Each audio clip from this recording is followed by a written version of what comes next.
Hi friends, welcome to my channel online education. आज की इस वीडियो में हम 6 क्लास हिस्ट्री के एनसीईआरटी का चैप्टर नंबर 1 जो है उसका पार्ट 4 डिस्कस करेंगे। और आज का हमारा टॉपिक जो है वो है finding out about the past, past के बारे में जानना। तो फ्रेंड्स, आपने इस चैप्टर के फर्स्ट में एक लड़की का फ़ोटो देखा था जिसका नाम राशिदा है। उसके माइंड में एक क्वेश्चन आया था कि हज़ारों साल पहले, 2000 साल पहले, 4000 साल पहले या 200 साल पहले इंसान क्या करते थे, किस किस्म की ज़िंदगी गुजारते थे, किस किस्म के कपड़े पहनते थे, किस किस्म का खाना खाते थे, ये हमें कैसे पता चलेगा, हम कैसे हिस्ट्री के बारे में जानेंगे। तो यही आज हम इस वीडियो में डिस्कस करने जा रहे हैं।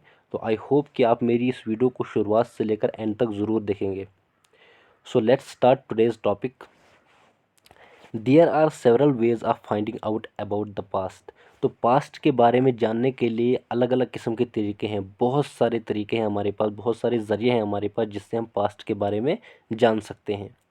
One is to search for and read books that were written long ago. एक उन तरीक़ों में से एक तरीका ये भी है कि हमारे पास जो बुकें हैं जो बहुत सालों पहले लिखी गई हैं, उन बुक्स को स्टडी करना, उनको रीड करना, उनको पढ़ना, वहाँ से हमें हिस्ट्री के बारे में पता चलता है। These are called manuscripts. और ये जो बुकें लिखी गई हैं बहुत सालों पहले, इनको मैन्यूस्क्रिप्ट कहा जाता है। Because they were written by hand. This comes from the Latin word manu. अभी जो मैन्यूस्क्रिप्ट है ये एक लेटिन वर्ड मेन्यू से आया है जिसका मतलब होता है हैंड, जो हाथ से लिखी हुई किताबें हैं। These were usually written on the palm leaves. और ये किताबें जो थी ये पाम लीफ पे लिखी जाती थी।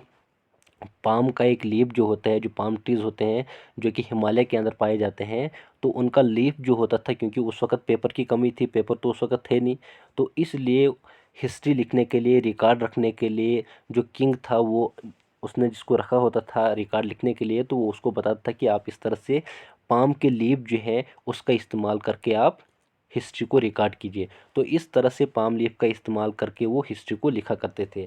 तो ये जो बुकें वो लिखा करते थे पाम लीफ का इस्तेमाल करके, इनको मैन्युस्क्रिप्ट कहा जाता है। और on the special prepared bark of a tree known as birch. और एक स्पेशली वो प्रिपेयर करते हैं, एक बार्क, ट्री का एक बार्क जो होता है, बाहर बाहर की जो कवरिंग होती है ट्री की, उसको बार्क कहा जाता है, छिलका। तो उसको तैयार करते हैं जिसको बिर्च कहा जाता है, उसको तैयार करके उस पर भी हिस्ट्री को लिखा जाता था। Which grows in the Himalaya, जो कि हिमालय के अंदर ग्रो होते हैं। अब पाम लीफ, बहुत सारे लीफ को इकट्ठा करते थे, उनको टाई करते थे, उनको बांधते थे, उन पर हिस्ट्री लिखकर तो उनकी एक बुक बनती थी जिसको मैन्युस्क्रिप्ट कहा जाता है। आई होप आपको अच्छी तरह से समझ में आया है। तो फर्स्ट सोर्स जो हमारा है वो मैन्युस्क्रिप्ट है। अगर हिस्ट्री के बारे में जानना है तो मैन्युस्क्रिप्ट की हम स्टडी कर सकते हैं और वहाँ से भी हम हिस्ट्री के बारे में जान सकते हैं। Over the years many manuscripts were eaten away by insect. अब मैन्युस्क्रिप्ट जो है वो ज़्यादा देर तक नहीं रहती हैं, तो बहुत सारी मैन्युस्क्रिप्ट को इंसेक्ट ने खा लिया। Some were destroyed but many have survived. उनमें से कुछ जो है इंसेक्ट ने खा ली, कुछ ख़राब हो गई, लेकिन बट मैनी हैव सर्वाइव्ड, लेकिन बहुत सारी उनमें से जो हैं जो अभी तक हमारे पास मौजूद हैं।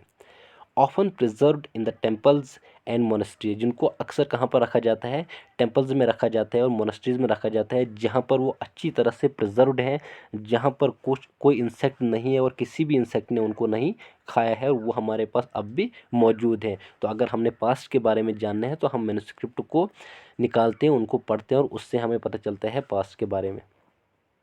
These books dealt with all kinds of subjects, religious beliefs, practices, the lives of kings, medicine and science। अब ये जो बुकें हैं इनसे हमें क्या मिलता है, इन बुकों में क्या लिखा है, तो इन बुक्स में लिखा है रिलीजियस बिलीफ्स के बारे में कि किस किस किस्म के रिलीजियस को अपनाया जाता है। अब रिलीजियस के बिलीफ क्या थे, फेथ क्या था रिलीजियस का, कौन सा रिलीजियस ज़्यादा पॉपुलर था, और को किस किस्म की प्रैक्टिसेस होती थी। अब किंग के बारे में लिखा गया है कि किंग जो है वो किस तरह की ज़िंदगी गुजारता था, या किंग ने कोई किसी पर हमला किया, कहीं पर कोई टेरिटरी को जीता, तो अपनी जीत का वो मेंशन किया करता था बुक्स में, ताकि आने वाली हज़ारों पीढ़ों को, हज़ारों पीढ़ें जो हैं उनको पता चले किंग्स के बारे में कि उसने क्या क्या जीता है और क्या क्या किया है, किस किस्म के काम किए हैं। मेडिसिन के बारे में, दवाइयों के बारे में लिखा गया है, साइंस के बारे में लिखा गया है। तो बहुत सारी चीज़ों के बारे में इन बुक्स में लिखा गया है और हमें इन सारी चीज़ों के बारे में पता चलता है जब ऐसी बुक्स को पढ़ा जाता है। Besides there were epics, poems, plays. तो इसके अलावा बहुत सारी, जैसे रामायण है, महाभारत है, पोएम्स, प्लेज, ड्रामे हैं। तो बहुत सारी चीज़ें हैं जिनके बारे में मेंशन किया गया है और ये भी हमारे पास बहुत सारी चीज़ें हैं जिनसे हमें हिस्ट्री के बारे में पता चलता है। Many of these were written in Sanskrit. तो ज़्यादातर किताबों को उस वक्त संस्कृत में लिखा जाता है। अब संस्कृत जो थी ये एक ऐसी लैंग्वेज थी, ये हाई जो मतलब ज़्यादा रिच पीपल थे, जिनके पास पावर थी, तो वो लोग जो थे वो संस्कृत लैंग्वेज का इस्तेमाल करते थे। एंड अदर्स वर प्राकृत। अब दूसरे लोग जो थे वो प्राकृत लैंग्वेज दूसरी थी, जो कॉमन लोग थे वो इस लैंग्वेज का इस्तेमाल करते। तो अब ये जो रिच पीपल थे, जिनके पास ज़्यादा इल्म था, ज़्यादा नॉलेज था, जिनके पास पावर थी, तो वो ज़्यादातर संस्कृत लैंग्वेज का इस्तेमाल करते। तो इसलिए ज़्यादातर किताबों को संस्कृत में ही लिखा गया है। लेकिन मिनिमम किताबें जो हैं, जो कम से कम किताबें हैं, तो उनमें प्राकृत लैंग्वेज का इस्तेमाल किया गया। और प्राकृत जो लैंग्वेज है ये आम लोगों की लैंग्वेज थी, ऑर्डिनरी पीपल जो थे वो इस लैंग्वेज को बोलते थे। And Tamil. We can also study inscriptions. उसके बाद दूसरा सोर्स जो हमारे पास है वो इंस्क्रिप्शन है। इंस्क्रिप्शन से एक राइटिंग होती है। फॉर एग्जांपल, जहाँ पर कोई रोड कंस्ट्रक्ट हो रही होती है, या जहाँ पर कहीं पर भी आप जब सीमेंट कर रहे होते हैं, तो जब सीमेंट कच्चा होता है उस वक्त जो आप उस पर लिखते हैं तो वो हज़ारों साल तक रहता है, क्योंकि वो वहाँ से निकलता नहीं है। तो इसलिए किंग्स ने इंस्क्रिप्शन का इस्तेमाल भी किया था हिस्ट्री को रिकॉर्ड करने के लिए। इंस्क्रिप्शन एक राइटिंग होती है, जैसे आप एनग्रेव करते हो किसी भी हार्ड सरफेस पर, कोई भी हार्ड सरफेस है उस पर आप एनग्रेव करके लिखते हो, या स्टोन पर या मेटल पर, जो कि हज़ारों साल तक रह जाता है, जो कभी भी नहीं मिटता है। तो ये हमारे पास दूसरा सोर्स है, इंस्क्रिप्शन जो है ये दूसरा सोर्स है हिस्ट्री को स्टडी करने का। Sometimes Kings got there orders inscribed so that people could see. तो कभी कभी किंग क्या करता है, वो अपने ऑर्डर्स को इंस्क्राइब करवाता था ताकि लोग उसको बाद में हज़ारों साल बाद वो देख सकें, उसको उसको पढ़ सकें और उसको ओबे कर सकें। There are other kinds of inscriptions as well. अब दूसरी किस्म की, अलग अलग किस्म की इंस्क्रिप्शंस भी हैं हमारे पास। We are man and women including kings and queen recorded what they did. तो दूसरी किस्म की इंस्क्रिप्शन भी हमारे पास, जहाँ पर मैन, औरतें, मर्द जो हैं, जिसमें किंग्स और क्वींस भी आती हैं, वो रिकॉर्ड करते थे जो उन्होंने किया था, जो भी कुछ वो करते थे तो वो उसको रिकॉर्ड किया करते थे। For example, Kings often kept records of victories in battle. तो किंग जो थे वो अक्सर अपना रिकॉर्ड रखते, जब वो बैटल में जाते थे, जब वो जंग लड़ते थे, तो अगर उनकी उस जंग में जीत होती थी तो वो उस को रिकॉर्ड किया करते थे अच्छी तरह से। जो इंस्क्रिप्शन थी, इंस्क्रिप्शन पे उसको रिकॉर्ड कराते थे। Can you think of the advantages of writing on a hard surface and what could have been the difficulties. तो अब एडवांटेज की अगर हम बात करें तो एडवांटेज यही है कि अगर आप किसी भी हार्ड सरफेस पे लिखते हैं तो उसका फ़ायदा यही है कि वो हज़ारों साल तक उसी पे रहता है, वो कभी भी नहीं मिट सकता है। There are many other kings that were made there are many other things that were made and used in the past. तो बहुत सारी चीज़ें हैं जिनका बनाया गया था पास्ट में और उनका इस्तेमाल किया गया था। बहुत अलग अलग सी चीज़ें हैं हमारे पास। Those who study these objects are called archaeologist. अब वो लोग जो स्टडी करते हैं, जो पास्ट में चीज़ें जो होती हैं, जितने भी ऑब्जेक्ट पास्ट में होते हैं, उन सारी चीज़ों की स्टडी जो लोग करते हैं उनको आर्कियोलॉजिस्ट कहा जाता है। Those who study the objects those who study the objects are called archaeologist. अब जो पास्ट में जो चीज़ें होती हैं, ऑब्जेक्ट्स जो होते हैं, जितनी भी चीज़ें होती हैं, उनकी स्टडी जो करते हैं उनको आर्कियोलॉजिस्ट कहा जाता है। They study the remains of building made of stone and bricks. अब कहीं पे एक ऐसी बिल्डिंग है जो कि 1000 साल पहले बनाई गई, अब वो टूट गई है, लेकिन उसके कुछ जो रिमेन बचे हैं, कुछ रिमेन्स जो उसके बचे हैं, मतलब बाकी का जो मटेरियल वहाँ पर जो बचा है, तो वहाँ पर जाना, उनकी स्टडी करना, जैसे स्टोन है उसकी स्टडी करना, ब्रिक्स की स्टडी करना, फिर उनकी कार्बन डेटिंग करना, तो उनसे पता चलता है उनको कि ये स्टोन जो है ये कितना पुराना है यहाँ पर। उसके बाद ब्रिक्स जो है ये इसका इस्तेमाल किया था। तो इन सारी चीज़ों को देखकर, इनकी स्टडी करके पता चलता है इन सारी चीज़ों के बारे में। तो ये कौन काम करते हैं ऐसा काम? तो ऐसा काम जो है वो आर्कियोलॉजिस्ट करते हैं। उसके बाद पेंटिंग है, कहीं पर स्कल्पचर्स है, कोई मूर्ति है, तो पेंटिंग की स्टडी भी करते हैं आर्कियोलॉजिस्ट। उससे पता चलता है कि लोग जो थे वो किस किस्म की फिगर्स मतलब बनाते, पेंटिंग किस किस्म की वो बनाते थे, उस पेंटिंग पे लिखा होता है, तो उससे भी हिस्ट्री के बारे में पता चलता है, लोगों के बारे में। उसके बाद स्कल्पचर्स, मूर्तियों को देखना, उनकी स्टडी करना, उससे भी पास्ट के बारे में पता चलता है। तो ये सारी चीज़ें जो है ये आर्कियोलॉजिस्ट करते हैं। जो इन सारी चीज़ों की स्टडी करते हैं उनको आर्कियोलॉजिस्ट कहा जाता है। They also explore and execute, वो एक्सप्लोर भी करते हैं, एग्जीक्यूट भी करते हैं। एक्सप्लोर मतलब अर्थ के ऊपर से ही कुछ ढूंढना, चीज़ों को ढूंढना, उनकी स्टडी करना, इसको एक्सप्लोर कहा जाता है। उसके बाद एग्जीक्यूट करना, खोदना, ज़मीन में खुदाई करना, वहाँ से चीज़ों को निकालना, फिर उनकी स्टडी करना, उससे फिर हिस्ट्री क्रिएट करना और उससे पता करना कि ये कितना साल पुराना है यहाँ पर और इसका इस्तेमाल किया गया, कब किया गया है। तो इन सारी चीज़ों को स्टडी करके उसके बाद हिस्ट्री को आगे बताना, ये आर्कियोलॉजिस्ट का काम होता है। टू फाइंड टूल्स को फाइंड करने के लिए वो एग्जीक्यूट करते हैं। वेपन्स, पोर्ट्स, पेन्स, ऑर्नामेंट्स, तो ये सारी चीज़ें जो ये भी हमारे लिए एक रिसोर्सेज है, एक ज़रिया है हमारे लिए, जिससे हमें हिस्ट्री के बारे में पता चलता है कि लोग जो थे वो किस किस्म के टूल्स का इस्तेमाल करते, वेपन्स का इस्तेमाल करते, पोर्ट्स का, पेन्स का, ऑर्नामेंट्स का और कॉइन्स का, किस किस किस्म के कॉइन्स का इस्तेमाल करते थे। इन सारी चीज़ों को आर्कियोलॉजिस्ट क्या करते हैं, स्टडी करते हैं अच्छी तरह से, उसके बाद कार्बन डेटिंग करते हैं और उसके बाद हिस्ट्री आगे बताते हैं। सम ऑफ दिस ऑब्जेक्ट्स में बी मेड ऑफ स्टोन, तो कुछ ऑब्जेक्ट जो हैं जो कि स्टोन के बने होते हैं, दूसरे जो होते हैं वो बोन्स के बने होते हैं। मतलब पास्ट में जो लोग थे वो हड्डियों के हथियारों को हड्डियों के हथियार बनाते थे। उसके बाद पत्थरों के हथियार बनाते, जैसे कुल्हाड़ी जो होती है, पत्थर की कुल्हाड़ी को बनाया करते थे लोग। उसके बाद हड्डियाँ जो होती थी जानवरों की, मजबूत हड्डियाँ होती थी, तो उनका इस्तेमाल करके उनका उनका वो बनाते थे, उनका सामान वो बनाते थे, उसका मतलब टूल्स बनाते थे। कोई कुल्हाड़ी बनाई या और कुछ बनाया, हथियार बनाया, जिसका इस्तेमाल करके वो शिकार किया करते थे। बहुत सारी पर्पज़ के लिए वो उनका इस्तेमाल किया करते थे। बेक्ड क्ले, उसके बाद पकी हुई क्ले जो होती है उसका इस्तेमाल करते, मेटल का इस्तेमाल करते।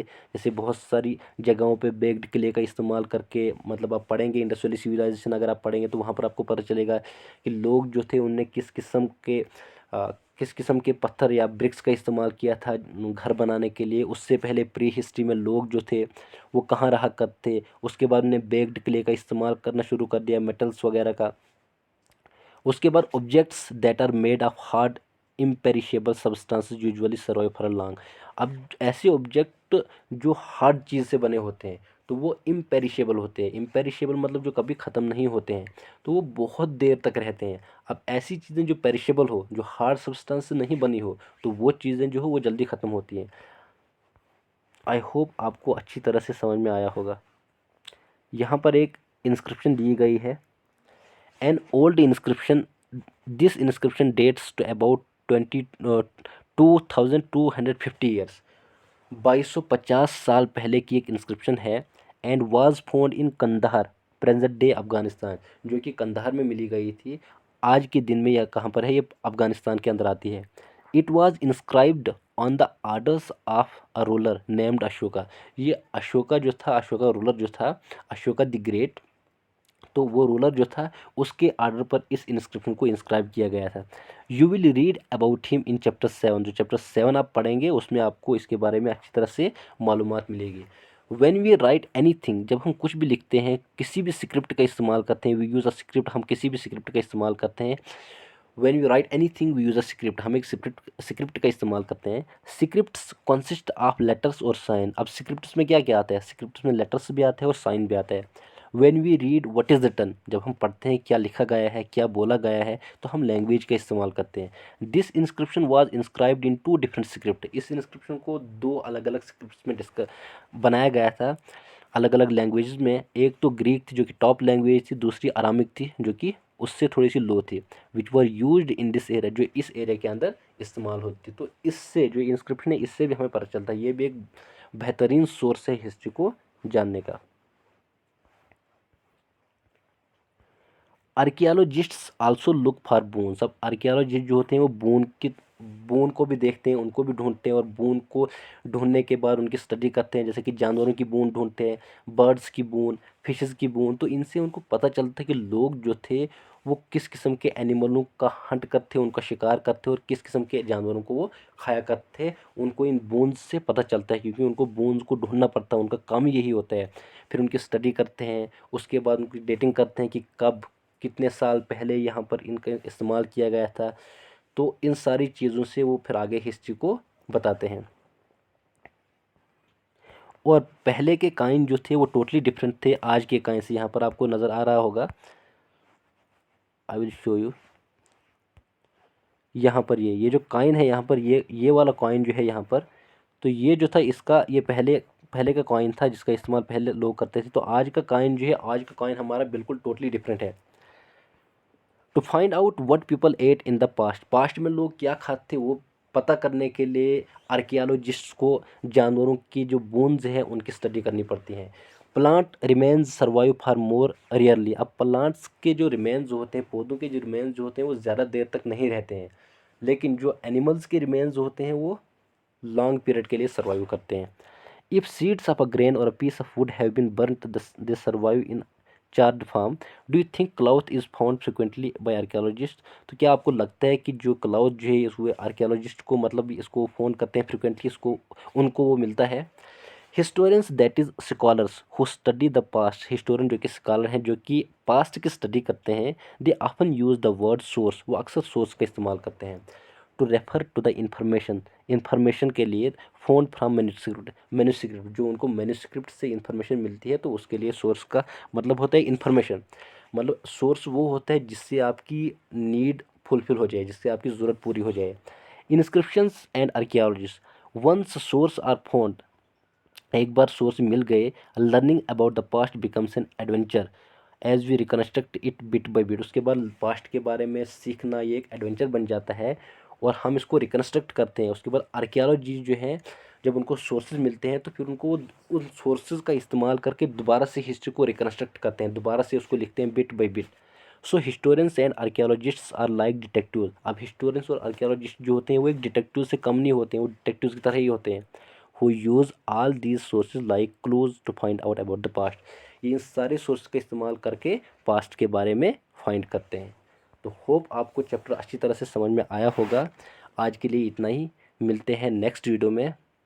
तो अगर आपको ये मेरी वीडियो पसंद आई तो इसको लाइक और शेयर करना न भूलिएगा। Thank you so much.